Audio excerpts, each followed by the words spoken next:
Hi everybody, welcome to Colorado Inside Out. I'm your host Dominic Dezzutti. Thank you for joining us. Let's get a quick take on the 5th annual Western Conservative Summit held in Denver this week. Sarah Palin and Senator Ted Cruz were among the main speakers of the 3-day event. Patty Calhoun from Westward, this was a big deal. 5 years ago when this summit started, I think with John Andrews and Bill Armstrong. Now this was there are a lot of headliners here in Denver. What did you think of the event? Well, as we all know, I was in Cheyenne, so I missed this, but I can tell you that I followed all the coverage. It looked like it was pretty interesting, but I don't notice that it was important enough or strong enough to keep, say, Chris Christie from coming to town. So the conservatives obviously have a lot more power than they used to, but still there are other Republicans in the party. David Kopel from DU Law School and Independence Institute. What did you make of the event and the impact it might have on this year's election? Well, I would say John Andrews, who, by the way, was the founder of the Independence Institute and now runs something, and former president of the state Senate, now runs the Centennial Institute, which is sort of a small operation at Colorado Christian University, whose president is Bill Armstrong. And John has just done a fantastic job of building this up into a marquee event. As you said, it went from something that was pretty obscure to now something that if you're a national conservative, this event in July in Denver is something you want to be invited to speak at. It's a major platform, and I think the timing is also good because if it were later, then it would be hard for people with presidential aspirations. You know, they need to spend all of November in Iowa or New Hampshire or whatever. So it's perfect for them to have an opportunity to introduce themselves to the Rocky Mountain West. Eric Sonderman, political analyst. We had some pretty big names, Sarah Palin, Ted Cruz. A lot of folks showed up. What do you think of the impact it might make in Colorado? Well, I'll agree that they've turned this into a significant event in 5 years, and kudos to them for doing so. It's not yet CPAC or one of the big national deals that attracts the C-SPAN cameras and some of the other cable cameras, but as a regional event, it is pretty substantial. It shows that the base of the Republican Party is a very animated and very conservative base, just as the base of the Democratic Party is animated on the other side. Sarah Palin remains the queen of sound bites. She rattled off a number of terrific sound bites, but she and Cruz and some of the others, they strike me as they're like magnets. They have one end that attracts, but like any magnet, the other end repels. And I think we saw a very mini version of what the RNC would have been like had the RNC come to town. Penfield Tate, attorney at Greenberg Traurig and longtime state lawmaker. Wrap it up for us. You know, I like Eric's analogy about a magnet, and I agree. I think the problem with this event, and it is larger than it has been in the past, is that those it attracts are fewer than the number that it repels. And I think it's no coincidence now that the RNC chose Cleveland instead of Denver for its national convention. Yeah, there were sound bites galore, and there were a number of people saying some very strident things, but they're preaching to a very small audience, and none of the folks who attended, if they seek a nomination, are going to get a nomination to run for president as the Republican candidate. So a lot of it may be so much flapping in the wind. We'll see. The city of Denver reached a $3.25 million settlement with former Denver jail inmate Jamal Hunter over his lawsuit alleging he was assaulted while in custody. This comes in the heels of the resignation of Denver Sheriff Gary Wilson, an investigation into a number of inmate complaints, and a video released last week of a Denver Sheriff deputy punching an inmate. Patty, I know the Denver Sheriff's Office is set up a little bit differently than the police department, but obviously this is a big problem for Mayor Hancock. What's first on his list to handle this situation? Well, he's taken the step belatedly. We were talking about this last week, that it was way past time for him to take action on this. This was not just one incident, it's been multiple incidents. The Denver Sheriff's Department, like the Fire Department and the Denver Police Department, are all under the manager of safety. We've had a couple different manager of safeties in. Stephanie O'Malley is currently there, but the problems with the Sheriff's Department go back obviously much, much further, which makes you wonder why The interim sheriff they've appointed is someone who may be just as much a part of the problem. I mean, Gary Williams had been running it, but his replacement has been there for 20 years. Now, he's not going to be there for good, maybe, but we'll find out. What I would have liked to have seen is a former manager of safety, John Simonette, who once ran Denver's jails, who's a great, honorable man. I would like to see them bring in someone who knows the system but has been outside of it to really work on the culture, because clearly there is a big, big problem there. And you don't have a $3.25 million settlement. You don't have a man like Judge John Kane coming down so hard on the city if there aren't significant problems. David, Patty's right. This was a big settlement for the city of Denver and seemed disastrous timing. And that was separate of all the different headlines that were already big news. What did you make of the week's events? It shows the core defect of the city and county form of government. I mean, there's nothing theoretically. It's okay that Denver is a city and a county, but when you do that change, as they did in Broomfield, the people lose their right to vote, to be able to control law enforcement. In the other 62 counties in Colorado, the sheriff is directly elected by the people. So if there's malfeasance in the office, the people have the remedy through the vote to get rid of that sheriff and put in a new one. And I think if you talk around the state of Colorado, you will find a lot of people who will say, boy, the interactions I had with the sheriff's deputies, they were just like much more polite to me than when I was dealing with the police, because the police chief is just appointed and you don't have anything to do. So in Denver, people ought to be able to elect the manager of safety, who appoints the sheriff to run the jail and also appoints the police chief. And that would introduce the direct accountability that is obviously a huge structural failure right now in Denver's government. On top of that, you got the mayor who appoints the city attorney, and Judge Kane's threat of sanctions again on his own against the city, contempt of court against the city attorney, tells you that there is very likely a case of extreme malfeasance by the city attorney's office. And that's a whole other problem. Both of them are directly attributable to Mayor Hancock's failure to properly manage the city government. Eric, the mayor is presumably looking at a re-election bid in just a few months, just May of next year. Obviously, that needs to get rolling soon. And while it's probably hard for everyone to pinpoint exactly what he did wrong on this, inevitably, there's a problem within the city, and people who have been appointed, it's on his watch, it's at his desk. What should he do? What are the best steps so that this doesn't tag him for the rest of his re-election bid? I'm not sure the re-election is the critical variable here, because unless something changes dramatically, unless my partner to the left here decides to throw his hat in the ring or something like that, it's probably going to be a cakewalk re-election. Denver might even be better served if it wasn't a cakewalk re-election, so that you had issues like this on the table and more seriously discussed.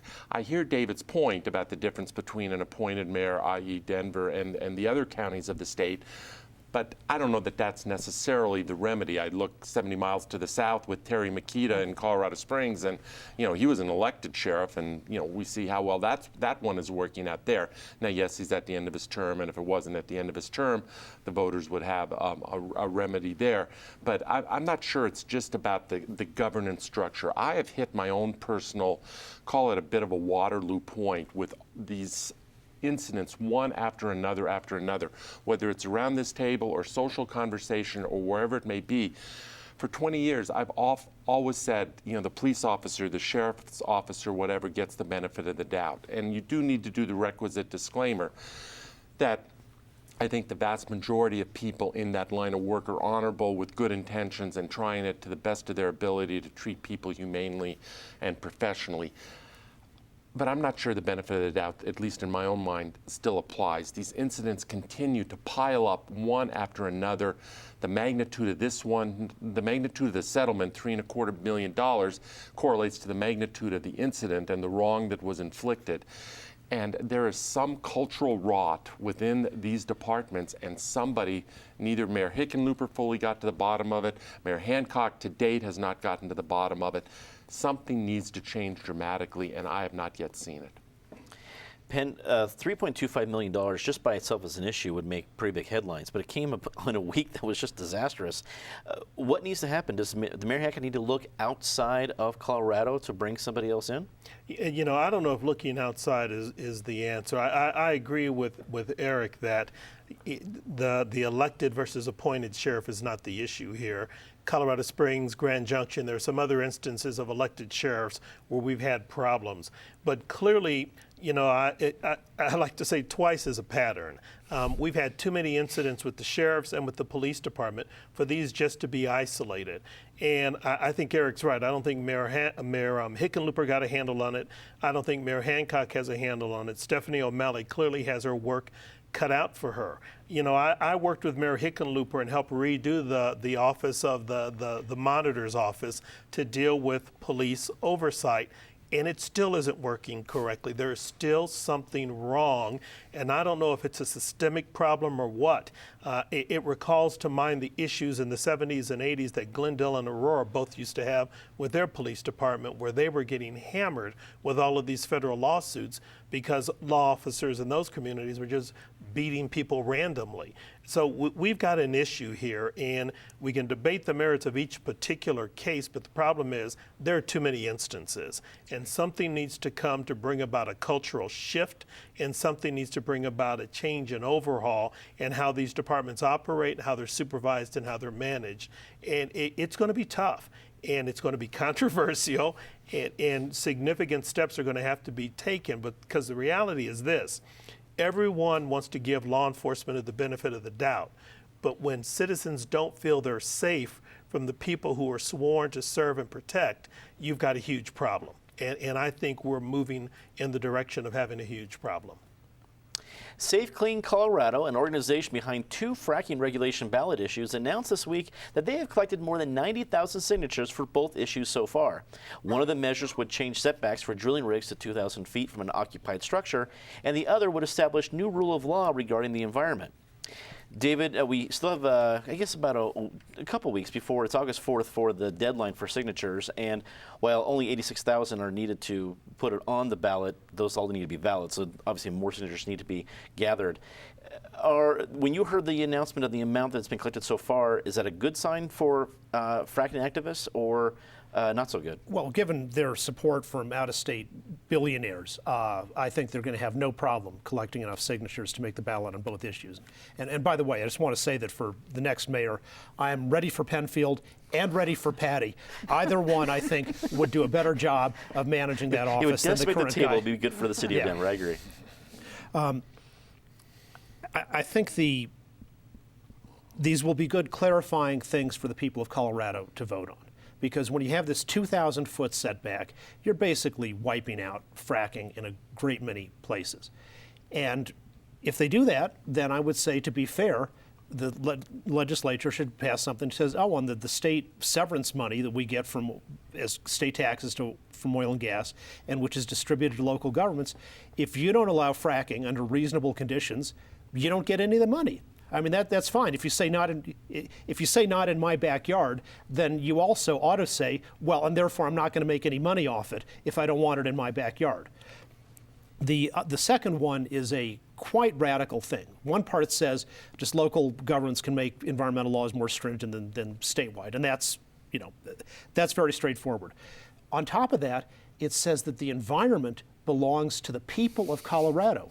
So you may think you own your ranch, which you bought and paid for and has been in your family for 8 generations, but this is a watermelon initiative. Green on the outside, red on the inside. It is to communize the property of the people of Colorado. I think that is a terrible idea.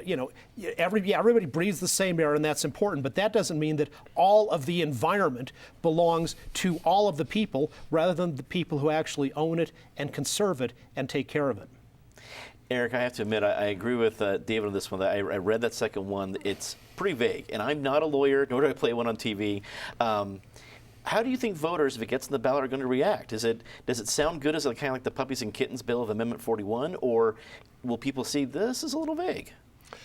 First of all, I'm in awe of the analogy, the watermelon initiative, green and red. That's quite good. Well done.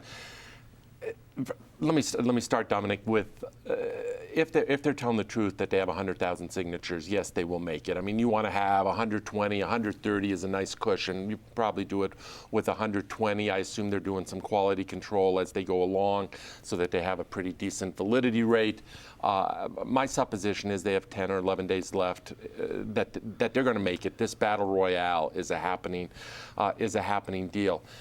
Yes, that second one is very vague, and the first one is significantly extreme. 2,000 feet is, 40% of a mile. We're talking about a very significant setback here, and clearly more than I think most people would think is reasonable if they really focus on what 2,000 feet means. This ultimately is going to be a battle for what I consider is the political center. Those people in the Chamber of Commerce, those people in the industry, their votes aren't up for grabs. On the other side, the fractivists who have put these initiatives on the ballot in a half a dozen community and their allies, their votes aren't up for grabs. Like most political campaigns, it's going to come down to people in the center who don't want to completely kick this industry out of Colorado, who understand that if you're serious about being energy independent and decreasing reliance on foreign sources of energy, you need to do something. But on the other hand, they don't want to give the industry carte blanche, and they want responsible regulation. And whichever side can speak to those voters will probably do quite well. The money will not be an object, I think, really on either side. The message will be able to get out there. The question is the message right? And right now, most of the messaging is coming, obviously, from the industry side. And I'm not yet convinced they're really hitting the sweet spot of talking to that voter who's trying to decide between two values, both of which they hold. One is economic growth, energy self-sufficiently. On the other hand is protecting the Colorado they know and love. No one's hitting that sweet spot yet. Penn, if these two issues make the ballot as they stand, how do you think they're read by Colorado voters? Both of these measures trouble me for a host of reasons, and they illustrate some of the systemic problems that we have in Colorado. Number one, neither of them needs to be in the Constitution. Number two, the fracking issue, the problem with that is you have the chambers of commerce, you had the oil and gas industry, you had candidate Bob Beaupre, you had everybody who was pushing, not wanting a special session. This was exactly the type of situation that cried out for a special session. We needed some sort of compromise put in statute that could be tweaked over time, that applied on a statewide basis so that industry would know what the rules of engagement were wherever they went. This is going to be a mess as it's currently proposed. So I'm a bit annoyed with the opponents of this and the sort of the high stakes poker they played. They wanted to scuttle a special session. Now they have to win at the ballot, and I'm not convinced they can do it because I think Eric's right. I think fundamentally all of their ads miss the point. They don't have anyone who could stand up and look the public in the eye and say it's safe for your kids, it's safe for your neighborhoods, we ought to allow this to happen. And until they have science or has someone who's got credibility who can make that claim, they're in trouble. The other issue, I won't quite use the colorful language that David used, but in essence, it's accurate. And I talked to some of the proponents of this environmental Bill of Rights piece, and they told me, well, hey, look, Penn, it's no big deal. We pulled it out of the Constitution from the state of Pennsylvania. And the question I asked them was, does Pennsylvania use the prior appropriation doctrine when it comes to water? See, it rains in Pennsylvania. It doesn't rain a whole lot in Colorado. And so the problem with this measure is it has the potential to impact existing water rights. And so for people who live in a home and they turn on a spigot and expect water to come out, you need to rethink whether that's going to happen if someone can claim that all the water belongs to everyone and all the land belongs to everyone. The water rights that your utility company relies upon to deliver potable water to you may no longer be valid and enforceable when you're bringing in a constitutional provision from another state with a different background in how water is allocated. So both of them are problematic, but my concern is they have a certain populist appeal on their face, and that I think spells trouble. Patty, Colorado voters have passed, I think Lynn Burrows called them kind of the puppies and kittens amendments before, and then they wreak havoc many years later. Is this another one coming down the pike? Yes, it is. It's going to be problematic. Let's go back to the watermelon. There's a reason it's called a watermelon pen, so that's why water is such a big part of this. It also looks pretty tasty, and I think there are a lot of people in Colorado who are going to think, oh, the environment is, the corporations should not be people and the environment belongs to us. And if they don't really read through it enough, they're not going to realize that it just doesn't make any sense to put in the Constitution the way it is. I think it's too bad we didn't have a special session, because even if they hadn't come up with some changes to the state statute that would have given local governments more power in this issue, would have gotten the oil and gas industry on the same page with those governments so they knew what to expect, we would have at least had a better discussion. Now what we're going to have is just crazy ads, and we're already seeing them going one way or the other, feel good on both sides, nasty on both sides, but none of them really helping the voters understand what they're going to be voting for. And I think it's going to be ugly and expensive. Let's get a quick take on this one. The Colorado Symphony Orchestra and the city of Denver are at odds regarding the future of Boettcher Concert Hall. In an email thread released this week, Denver's Department of Arts and Venues said that tearing down Boettcher and building an outdoor amphitheater is the leading idea of how to handle refurbishing the space. Eric, this blew up pretty quickly yesterday afternoon. What did you make of it?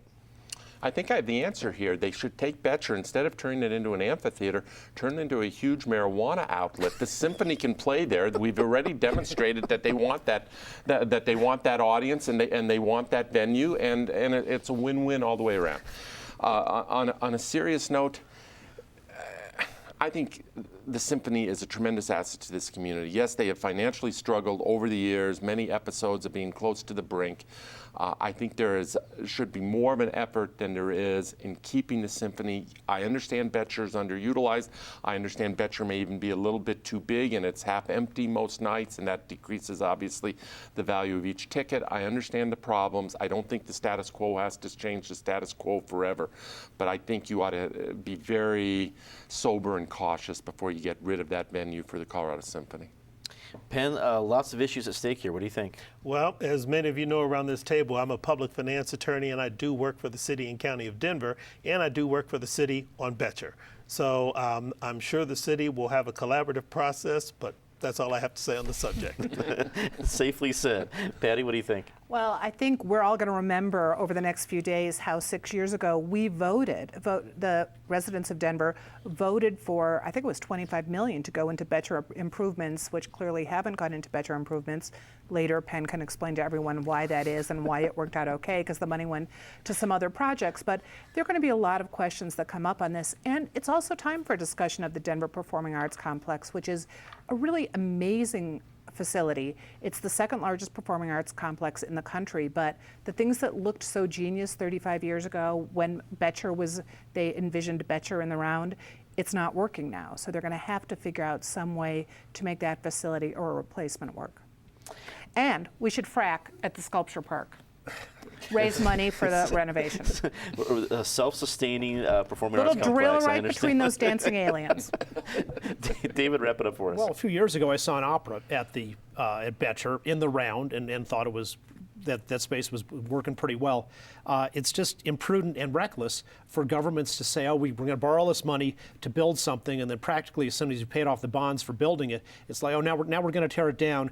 We need to tear it down because there was so much deferred maintenance. Really, why in your city budget, why didn't you put in the money to maintain your existing facilities?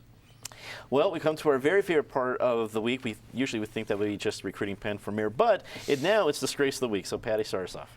I know the Rockies are desperate for hits, but they should not be coming from the Denver cops who are attacking people in the audience, spectators in the audience. I mean, that video that is going viral right now about a DPD officer restraining a sports fan is really an outrage.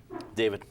The moral equivalence people who are like the people who justified the Nazis in 1938, Hamas, in its charter, promises that it wants to perpetrate genocide against all the Jews and, of course, exterminate the state of Israel. And they're in a state of war with Israel and have been ever since they got control of Gaza. If you were anti-Hitler, you ought to be anti-Hamas for the same reasons of opposing pure genocidal evil. Eric? David said it well on that one. Let me go local accordingly. We just talked about Boettcher. There's another venue here run by Denver Theaters and Arena Department, that being Red Rocks. some of their rules make no sense. We were up there a week ago for a Colorado Symphony performance. You can't take spoons in there, you can't take forks in there, you can't take a wicker picnic basket. I mean, this was a middle-aged to older kind of crowd. I don't think the risk was all that high. And there's a book years ago that was formative for me called The Death of Common Sense. Sometimes I think that applies to government these days. There was a total absence of common sense in what is a beautiful, beautiful venue. Penn.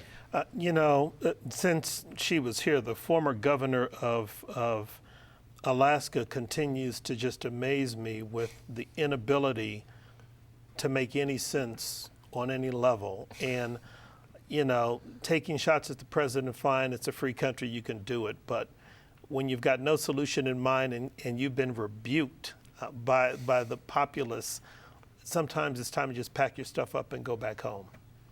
Time to say something nice about somebody, Patty?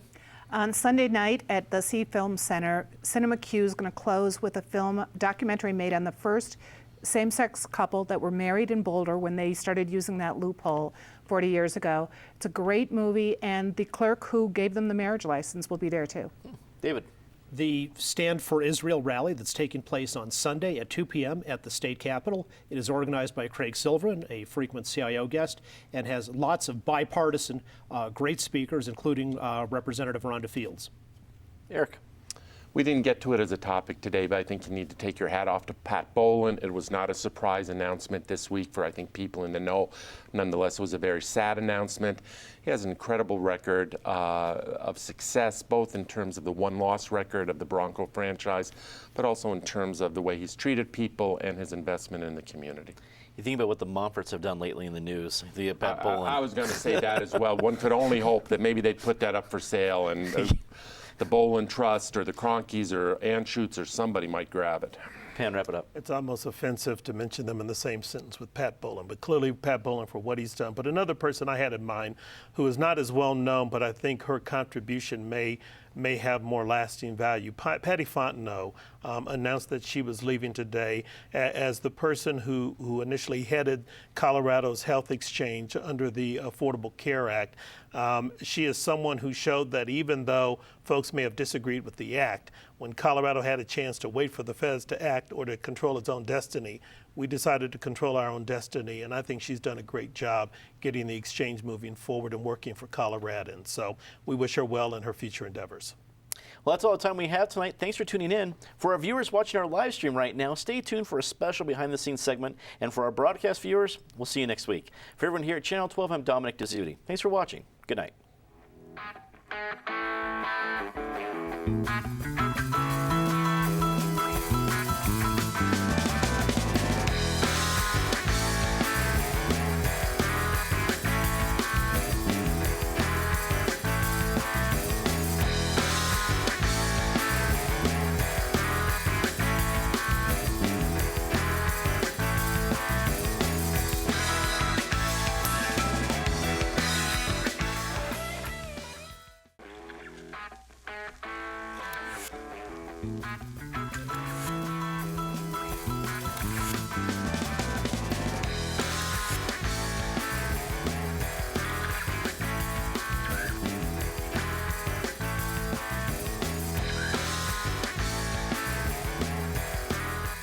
Right now we are setting our lights for Colorado Inside Out, our Friday show. Every person around the table gets a key light, a fill light, and a backlight. So the key light is at an angle on someone's face, and it's their main light. It gives us most of the brightness and the luminance of their face, and it's usually like at an angle, so it'd be like hitting me at this side of the angle. When you light someone with the key light, you're going to create shadows on the opposite side. So then we use a fill light to light the other side of their face. And the goal of the fill light is to be not as bright as the key, so you have a little bit of shadow, and keep it from being too flat. Which adds up to about 1,500 watts worth of light on everybody's heads. And we're just aiming the lights for the show, making sure everything looks good. And then the last light is the backlight, and the goal for the backlight is to create a rim around the shoulders and the head to separate the person from the background. So the backlight, when it's done right, we should have a halo or a rim light around the back of the person to separate them from the backdrop. We've got every position around the table lit. That's 16 lights for all the people, and now we're going to light the backgrounds and the rest of the set. We have backdrop lights, which just give us a little something in the background to keep it from being totally dark and black. One of the biggest challenges for lights here is we have people sitting really close to each other. So when you're trying to do a key and a fill on one person, we're going to get spill onto the person sitting next to them. So we have to try and work with getting the lights even and working on getting just a little bit of shadow, but not a whole lot of shadow on their face. If we get started late, we will have to just start the show, and the EIC will have to work while we're in the show, adjusting the lights and the cameras to tweak them that last couple notches to get them to look the best that they can. Kind of having funny stuff.